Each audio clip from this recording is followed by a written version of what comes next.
Hello students, welcome to Vedyuk. I am your SST mentor and in this video we are going to start 4th chapter of geography, which is agriculture. So guys, you know that India is an agriculturally important country. 2/3 of its population is engaged in agricultural activities. So India जो है वो agriculturally बहुत ज़्यादा important country है और इसका जो 2/3 of population जो है इंडिया का वो एग्रीकल्चर एक्टिविटी में बिजी रहता है। एग्रीकल्चर जो है ये एक प्राइमरी एक्टिविटी है इंडिया में, जहाँ से मोस्ट ऑफ द फूड जो है वो प्रोड्यूस किया जाता है जो हम कंज्यूम करते हैं। बिसाइड फूड ग्रेन्स इसमें कुछ रॉ मटेरियल्स भी प्रोड्यूस किए जाते हैं जो इंडस्ट्रीज़ में यूज़ किए जाते हैं अलग अलग प्रोडक्ट्स को बनाने के लिए। मोर ओवर कुछ एग्रीकल्चरल प्रोडक्ट्स जैसे कि टी, कॉफ़ी, स्पाइसेस एट्सेट्रा ये भी इंडिया में प्रोड्यूस किए जाते हैं और कुछ कुछ एक्सपोर्ट किए जाते हैं। तो चलिए देखते हैं कि इंडिया में एग्रीकल्चरल पैटर्न किस तरह से है, फार्मिंग के पैटर्न किस तरह से है। सो आगे हमारा टॉपिक है types of farming. So agriculture is an age old economic activity in our country. बहुत पहले से, बहुत पास से एग्रीकल्चर जो है वो एग्रीकल्चरल एक्टिविटी जो है हमारे कंट्री में चल रही है। Over the years, cultivation methods have changed significantly depending on the characteristics of physical environment, technological know-how and socio-cultural practices. लेकिन इतने सालों में ये जो कल्टीवेशन मेथड है ये चेंज होती आ रही है।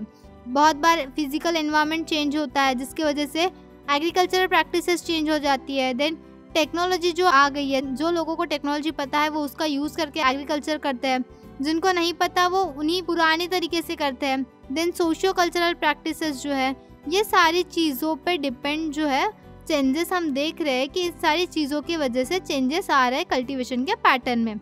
अब फार्मिंग जो है वो सब्सिस्टेंस टू कमर्शियल टाइप में वैरी करती है।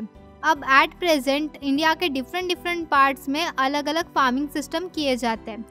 तो सबसे पहले हम देखते हैं प्रिमिटिव सब्सिस्टेंस फार्मिंग। तो प्रिमिटिव सब्सिस्टेंस एग्रीकल्चर जो है ये इंडिया के आज भी बहुत से रीजन्स में प्रैक्टिस की जाती है, जिसमें स्मॉल पैचेस जो है लैंड के उसे प्रिमिटिव टूल्स जैसे कि हो, डाओ और डिगिंग स्टिक्स के हेल्प से, इन सारे टूल्स के हेल्प से, फैमिली एंड कम्युनिटी लेबर के हेल्प से फार्मिंग की जाती है। तो ये आता है प्रिमिटिव सब्सिस्टिंग फार्मिंग में। अब ये जो टाइप है फार्मिंग का ये ज़्यादातर मॉनसून पे डिपेंड है और नेचुरल सॉइल फर्टिलिटी पे डिपेंड है और साथ ही साथ सुटेबल एनवायरनमेंट कंडीशन भी ज़रूरी है इस टाइप ऑफ फार्मिंग के लिए। It is a form of slash and burn agriculture where farmers clear the patch of land and cultivate cereals and other food crops to sustain their families. और ये एक form है slash and burn agriculture का। अब slash and burn agriculture में क्या होता है, फार्मर्स जो है एक बार प्रोडक्ट हो गया कि उस पूरे फार्म का जो पैच है उसे क्लियर कर देते हैं उस लैंड को और वहाँ पर सेरेल्स कल्टीवेट करते हैं और कुछ बाकी फूड क्रॉप्स को कल्टीवेट किया जाता है ताकि उनकी फैमिली सस्टेन कर सके।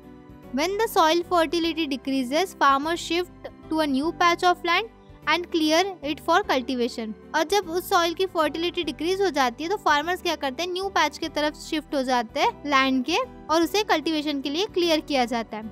नाउ शिफ्टिंग कल्टीवेशन जो है it allows natural processes to replenish the soil fertility. अब शिफ्टिंग कल्टीवेशन के वजह से सॉइल फर्टिलिटी जो है वो रिप्लेनिश होती है। The productivity of land in this type of agriculture is low. Land की जो प्रोडक्टिविटी है वो कम हो जाती है क्योंकि मॉडर्न इनपुट्स जो मिलते हैं फर्टिलाइजर्स की वजह से वो यूज़ नहीं किए जाते। इसे अलग अलग नामों से भी जाना जाता है कंट्री के अलग अलग हिस्सों में।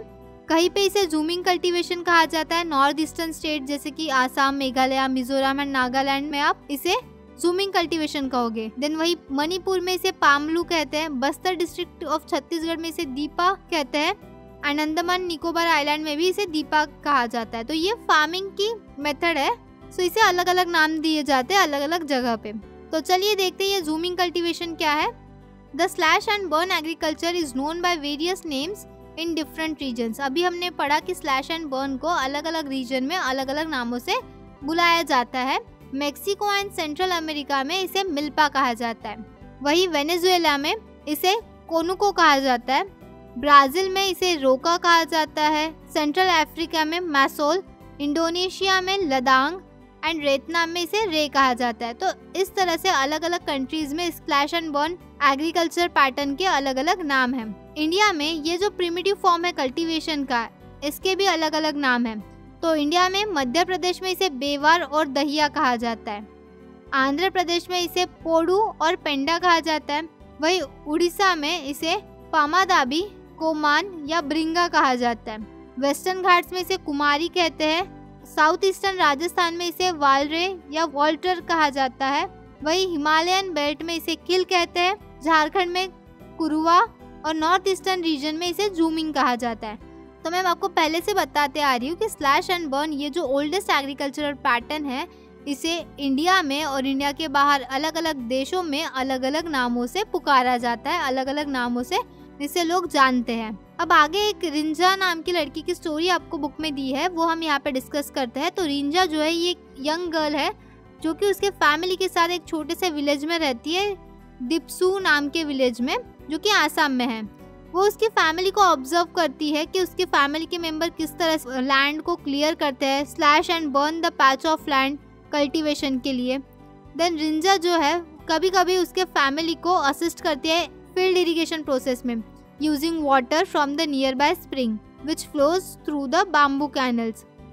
अब उसे एनवायरनमेंट के पास रहना बहुत ज़्यादा पसंद है, लेकिन रिंजा को ये पता नहीं है कि जो वो स्लैश एंड बर्न मेथड उसके घर वाले यूज़ कर रहे हैं फॉर एग्रीकल्चर, इसके वजह से जो सॉइल लैंड की जो फर्टिलिटी है वो कम हो रही है और इसीलिए उसके फैमिली को new fresh patch of land की ज़रूरत पड़ती है अपकमिंग सीजन में।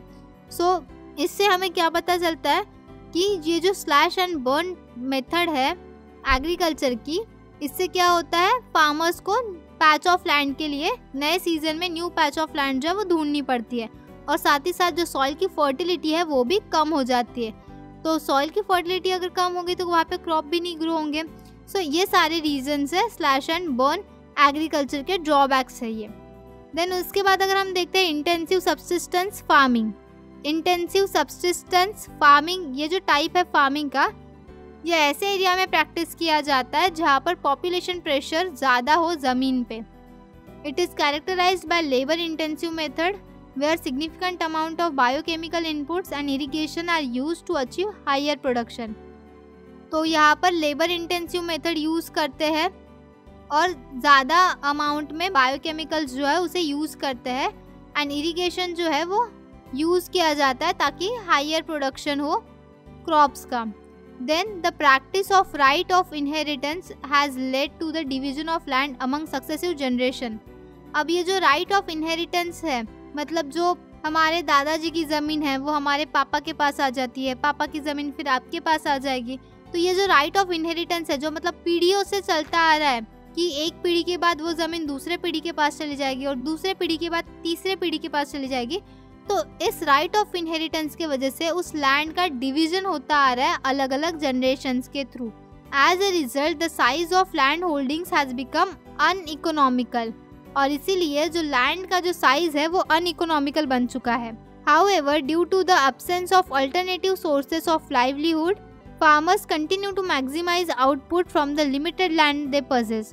लेकिन और दूसरा अल्टरनेटिव सोर्स ना होने के वजह से फार्मर्स क्या करते हैं, उसी छोटे से ज़मीन के हिस्से में फार्मिंग करते हैं और उसमें से मैक्सिमाइज आउटपुट निकालने की कोशिश करते हैं। This situation creates enormous pressure on agriculture land. इसकी वजह से क्या होता है, एग्रीकल्चर लैंड पे बहुत ज़्यादा प्रेशर क्रिएट हो जाता है। देन उसके बाद है कमर्शियल फार्मिंग। तो कमर्शियल फार्मिंग के जो मेन कैरेक्टरिस्टिक है वो है use of higher dose of modern inputs जैसे कि high yield variety seeds, chemical fertilisers, insecticides and pesticides, ताकि उससे हायर प्रोडक्टिविटी मिल सके। जो लेवल ऑफ कमर्शियलाइजेशन है एग्रीकल्चर में ये अलग अलग रीजन में वैरी करता है। फॉर एग्जांपल राइस जो है ये कमर्शियल क्रॉप है हरियाणा एंड पंजाब में।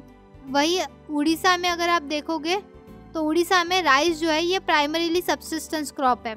देन प्लांटेशन फार्मिंग जो है ये अनदर टाइप है कमर्शियल फार्मिंग का। It involves growing a single crop on large area of land.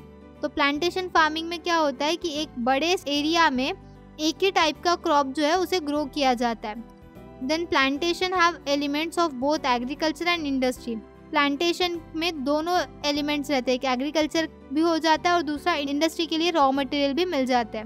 They cover extensive tracts of land and rely on capital intensive inputs, often employing migrant laborers. तो वो क्या करते हैं, extensive track of land को cover करते हैं, मतलब ज़्यादा ज़मीन को कवर करते हैं और वो कैपिटल इंटेंसिव इनपुट पर डिपेंड रहते हैं एंड ज़्यादातर जो माइग्रेंट लेबरर्स रहते हैं उनको एम्प्लॉयमेंट देते हैं. The entire produce from plantation is used as raw material in respective industries. तो जितना भी प्रोडक्शन होता है प्लांटेशन से वो as a raw material use किया जाता है वहाँ के आसपास के इंडस्ट्रीज के द्वारा. इंडिया में इम्पॉर्टेंट प्लांटेशन क्रॉप कौन से है? Tea, coffee, rubber, sugar cane and banana. बाकी भी इम्पॉर्टेंट प्लांटेशन क्रॉप्स है इंडिया में. Then Assam and north Bengal जो है ये टी प्रोडक्शन के लिए जाने जाते हैं, वही कर्नाटका जो है वो कॉफ़ी प्लांटेशन के लिए फेमस है.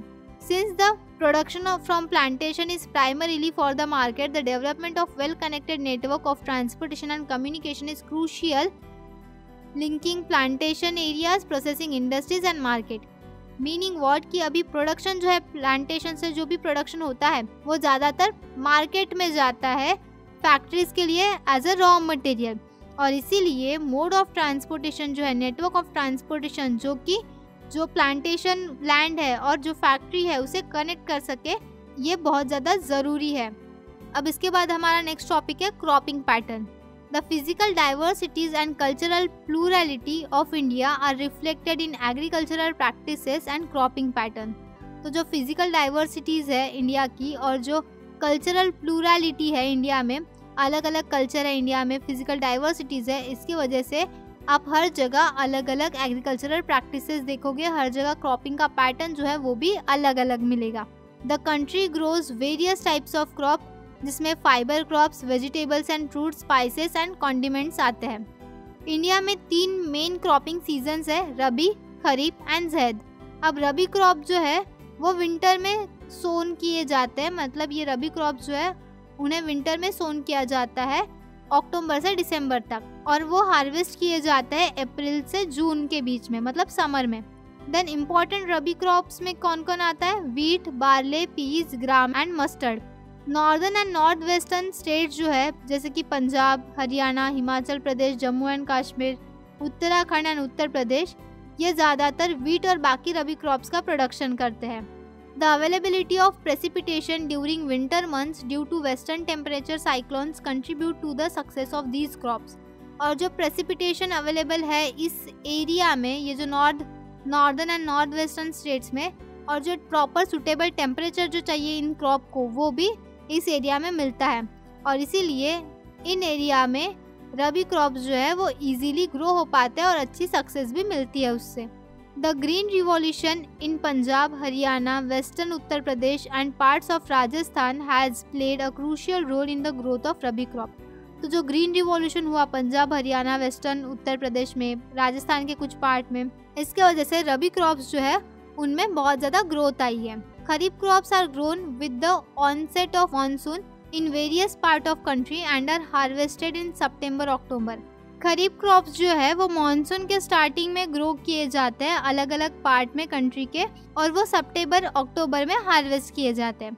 अब जो इम्पोर्टेंट खरीफ क्रॉप्स है उसमें इंक्लूडेड है पैडी, मेज, ज्वार, बाजरा, तूर जिसे हम अरहर भी कहते हैं, then moong, urad, cotton, jute, groundnut and soyabean. तो ये कुछ क्रॉप्स है जो खरीफ सीजन में ग्रो होते हैं. Then major rice growing regions, इसमें आते हैं Assam, west Bengal, coastal regions of Orissa, Andhra Pradesh, Telangana, Tamil Nadu, Kerala, Maharashtra, ज़्यादातर कोंकण कोस्ट, उत्तर प्रदेश एंड बिहार. ये सारे स्टेट्स में आपको राइस जो है वो ज़्यादा दिखाई देगा, मतलब राइस की खेती यहाँ पे ज़्यादा होती है. आसाम, वेस्ट बंगाल और उड़ीसा में 3 क्रॉप्स ग्रो होते हैं पैडी के एक साल में, जो है औस, अमन और बोरो. Then between the Rabi and Kharif season, there is a short season known as Zaid season during summer months. और खरीफ और रबी सीजन के बीच में जो शॉर्ट सीजन रहता है उसे जेड सीजन कहा जाता है समर मंथ के आसपास, ड्यूरिंग समर मंथ. और वहाँ पर क्रॉप जो प्रोड्यूस किए जाते हैं समर मंथ में वो उसमें इंक्लूडेड है watermelon, musk melon, cucumber, vegetables and fodder crops. तो ये कुछ क्रॉप्स जेड सीजन में ग्रो किए जाते हैं. और शुगर केन जो है उसे ऑलमोस्ट पूरा साल लग जाता है ग्रो होने के लिए। सो इस तरह से हमने कुछ क्रॉप्स जो है वो देख लिए, इंडिया में कौन से क्रॉप्स कहाँ ग्रो होते हैं, कौन से सीज़न है कल्टीवेशन के, एंड साथ ही साथ हमने देखा कि अलग अलग पैटर्न किस तरह से है कल्टीवेशन के। So let's take a break here, और बाकी जो बच्चे टॉपिक्स है वो हम हमारे नेक्स्ट वीडियो में देखेंगे। Till then keep watching and keep learning. Have a great day guys, bye bye.